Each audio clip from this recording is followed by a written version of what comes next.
All right, so how did I get to this? See, I always felt that painters would just find the right scene and they'd go out there and they just paint it exactly how it was, or they'd take a photo and then copy the photo exactly how it was. That's not really the case. And it took me a long time to realize this, but once I did, it made things a whole lot easier. So I'm gonna share the process of how I got to this final painting. Now, the first thing that I want to talk about is the idea. You know, I'd always hear landscape painters say, oh, like I've had the idea for this painting for a long time, or, you know, I like the idea of this painting. And I always thought, are they talking about like the meaning of the painting? And they aren't. And what they were really talking about was what is being showcased in this painting? You know, what is being emphasized? What is their take on this scene? For example, in this painting that I did of a waterfall, the thing that I wanted to be showcased the most was the river. I liked the idea of this winding river leading to this waterfall in the distance. Now, this wasn't the only way to do this painting. You know, if you look at the reference photo, there's definitely a way of doing this where the waterfall is emphasized and it's taking up the most space. And the waterfall is kind of the main idea of the painting. Now, if you want to take a look at some masterful examples of very clear ideas in paintings, I highly suggest looking at Edgar Payne's paintings. I always feel like it's very clear what he wants you to feel or what he wants to emphasize with each painting. You know, if he has a big set of mountains and he wants you to really feel the size and power of those mountains, you're gonna feel it. You know, he's gonna strategically do things like make the trees really small or any buildings or houses really small to make the mountains seem that much bigger. Or if there's a certain light effect happening in the scene, he's going to downplay or maybe put a lot of the painting in shadow to really emphasize that one part of the painting that's in light. So I was going through some old photos that I'd taken on a trip to Jackson, Wyoming last year, because I've been meaning to do a big painting from a photo that I took up there in Jackson, Wyoming. And there was one spot in particular I really wanted to get a painting of because it was so hard to get to. It's this lake called Delta Lake, and there's not even really a designated path to get up there. You kind of have to take this one hiking trail, and then once you kind of get to the top, you have to divert on this off trail that's not even an official trail. It was really tough to get up there. I didn't bring my painting supplies. I don't think I could have. It would have been too much weight to carry all that way. It's funny because I remember when I was in the parking lot at the trailhead and I wasn't sure if I was in the right spot because this isn't official trail. Like I had found it online somewhere. And I asked this guy who was lacing up his boots on the bed of his truck, who looked like a very serious like mountain climber. I was like, hey, like, is this how you get to Delta Lake? And he just looked at me and said, Delta Lake? I was like, yeah. And he goes, never heard of it, and just like turns around and walks away. He was some local that didn't want tourists or out-of-towners kind of venturing off and finding this secret lake. Although it's not really a secret, it's pretty easy to find online. But like I said, it was very hard to get up there, but I remember very distinctly the moment when I came up this last ridge, completely exhausted, and then seeing this lake at the top of this mountain pretty much, and the water was, you know, it looked like Gatorade. It was just absolutely incredible. And I took a photo and a video, and at the time I kind of wasn't even thinking that that would be a good painting. That's the cool thing as you continue with your painting journey over the years. Like there's been so many times when I've looked back at photos that I've taken years ago, I'm like, oh, like that would make a good painting. I didn't see that years ago when I took the photo, but now that I've developed my skills more, I can see more paintings or more painting opportunities. And that's what happened here. I was like, oh, like there's actually a good opportunity for a painting here. I have to change a good amount of things, but there is an idea here. And the idea of it that I liked was how I had this foreground really close and then the background is really far away. And it was cool because this foreground kind of acts like a curtain. It's being like pulled back to reveal this scene like outside a window or something. And I knew I was gonna wanna put most of the foreground in shadow to have this, you know, darker foreground so it's easy for the viewer to go past that to this epic scene of this lake and these mountains and everything. So the first thing I do is I actually start doing very small little thumbnail sketches to help get the composition and get the big value shapes. And this idea reminded me a lot of some of Edgar Payne's paintings where he would have this shadowed foreground that kind of helped you get to the scene that's behind it. So I went back and did look at a lot of his paintings for reference and kind of inspiration on what to do here. So after a good amount of sketches, I found my composition. I'd broken the scene down into 3 values, a dark, a mid-tone, and a light. I felt that my dark shapes were dynamic and interesting and helped lead the viewer through the painting. I knew my focal point was going to be an area in this foreground that was getting hit with dappled light. It'd be the only area in the painting where a lightest light and darkest dark were touching. I also felt that my light shapes also helped lead you through the painting. I should also say that in this value sketch, I am willing to change things. I'm not just copying the values exactly how I see them in the photo. I am orchestrating and choreographing a scene because I have a specific point that I'm trying to make with it. I have a specific idea I'm trying to do. And for example, with this focal point, like I want the viewer's eye to go to this area in the foreground. If I had other areas where darkest darks and lightest lights were touching, it would take away from that. It would kind of kill the idea that I had going in. So the next thing I did was a quick little 6x8 study just to kind of see if this idea was going to work.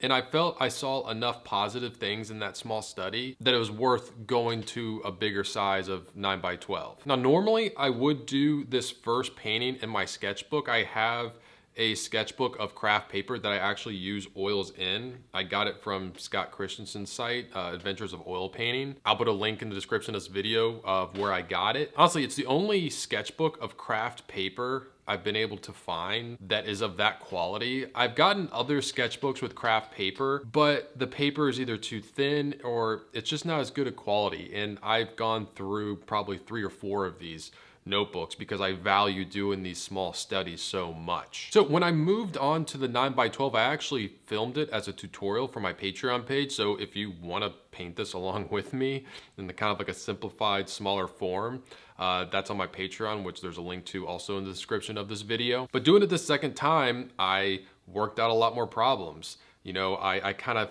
figured out more in it. And that's kind of like the main thing I want to get at in this video is that there is a process. It's not just grabbing an image and then trying to reproduce it exactly on the canvas.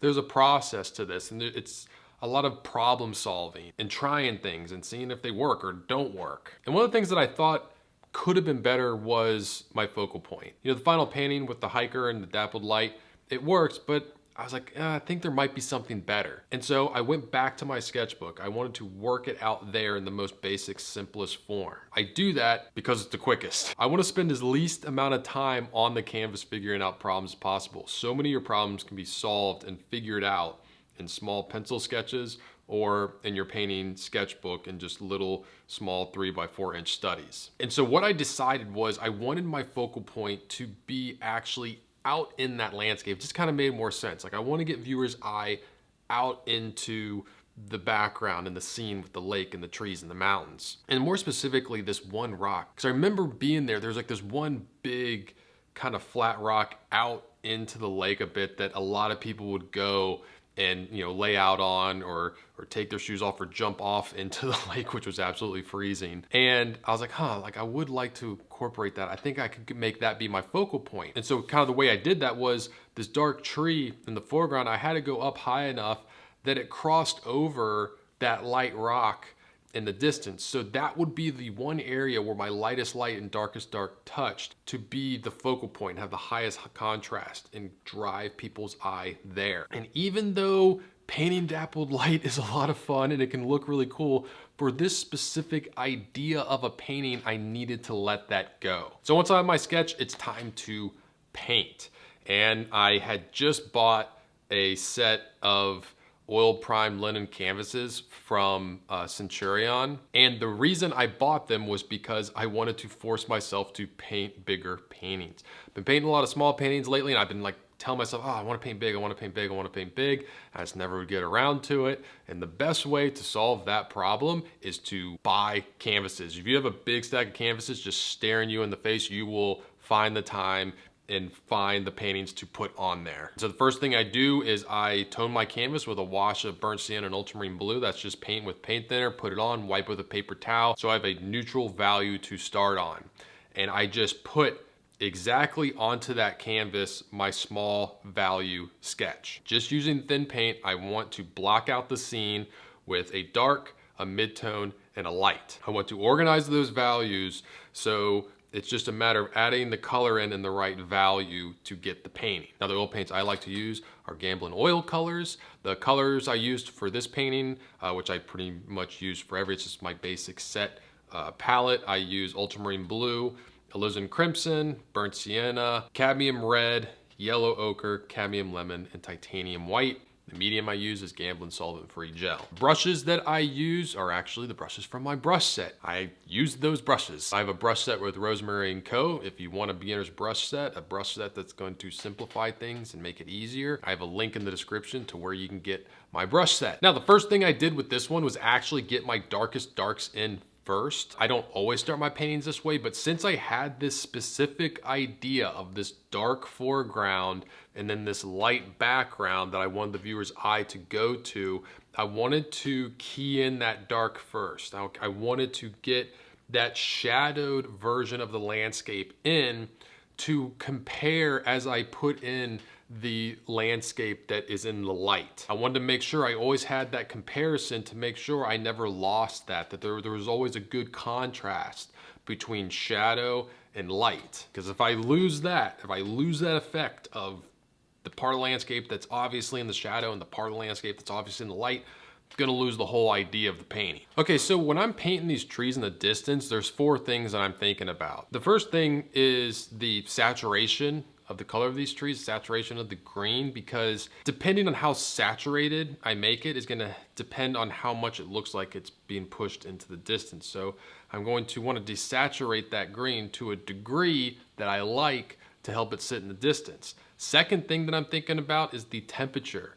You know, if you cool it down, it's gonna sit in the distance more. This is atmospheric perspective. As things get further away from you, colors drop out. First yellows drop out, and then reds, and then blues. The other thing I'm thinking about is simplification. You know, I'm not trying to paint every single little tree. As things get further away, you're going to want to simplify it more and group things more. You don't want to think individual trees. You want to think groups of trees, big masses of trees. Think of them as one big mass or shape, not individual trees. And the last thing I'm thinking about are edges. You know, when things are further away, there's not gonna be a lot of crisp edges. I'm saving those crisp edges for things in the foreground. That way there's, you know, a contrast. Now, another thing I wanna talk about is this tree in the foreground. Now, this tree in the foreground is in shadow. So the light is coming from the ambient light just being reflected down from the sky. It's gonna be a cooler light. And with this, I'm thinking about the light as if it was like water falling from a waterfall, hitting these branches, running along them and spilling off down the sides like rocks in a waterfall. And that's going to dictate my brushwork and how I do the lighter parts of these branches. You can see it's the top part of these clumps of branches that have the lightest areas. The darkest are underneath because that's where the light's coming from. A lot of times I see students paint trees and it's just kind of a jumbled mess of lights and darks, and there's no organization to identify a distinct light source, creating distinct light and distinct shadow, so it makes sense and there's actual form. Now, even though there's a lot of planning going into this painting, I'm still open to change. And one of the things I felt like I needed to change was that this first kind of group of mountains wasn't big enough. And I felt like there was too much lake. So I decided to move the shoreline down a little bit to make those mountains bigger and to make that lake smaller. Another thing that I wanted to change were these patches of trees on this mountainside. Now, I know that's how they were in the photo, but they were just too distracting to me. Like, I felt they were just drawing way too much attention. So I decided to simplify it as much as I could and just kind of have that whole hillside covered with trees, just with big simple masses that kind of broke up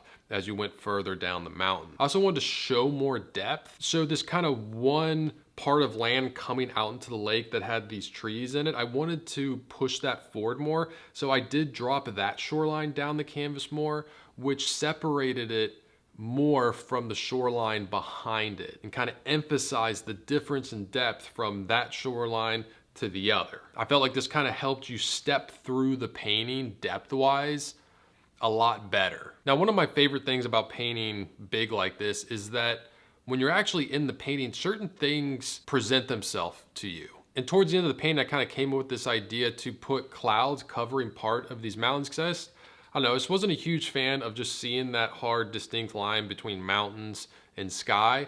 And so I thought if I broke that up with some clouds, it would, help not draw so much attention to like that hard line made from the mountains, and also would kind of add a little more drama to the scene with these clouds and kind of just pulling a little of them down to indicate maybe some rain happening in the distance on the mountains. So that's always fun when stuff like that pops up. Even though like I plan my painting a lot, I'm open for things like that to happen that I feel will enhance the painting and make it better. Now, every painting is different. Most of the time, it's not gonna go according to plan, but that's the fun part. And I guarantee with every painting that you do, you're going to learn so much that you're gonna take with you to paint the best painting you've ever painted, which will always be your next painting.